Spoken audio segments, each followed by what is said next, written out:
si vous faites cette erreur, et beaucoup vont la faire malheureusement, si vous la faites, votre jeûne risque d'être invalide.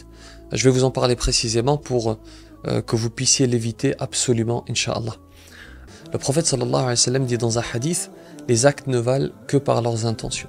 Il nous dit dans un autre hadith, pour être plus précis sur le sujet que j'aborde aujourd'hui, écoutez bien, celui qui n'a pas nourri la ferme intention de jeûner avant l'aube n'a pas de jeûne. En fait, le musulman, lorsqu'il jeûne, il se doit absolument de précéder cet acte de jeûne par une intention. S'il ne le fait pas, s'il formule pas cette intention, le jeûne n'est simplement pas valide. Alors, quelle forme elle prend cette intention? Qu'est-ce qu'on doit faire concrètement?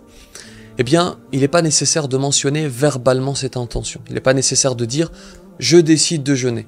En fait, c'est un acte du cœur. Il suffit de le ressentir, il suffit de le penser, de se dire « le mois de Ramadan va commencer, je décide fermement de jeûner le mois entier » et c'est suffisant, Inch'Allah, étant donné que ce sont des jours consécutifs, c'est-à-dire qu'il ne s'agit pas de jours qui sont éparpillés, eh bien on peut tout à fait avoir une seule intention pour tout le mois, c'est l'avis de l'imam Malik d'ailleurs.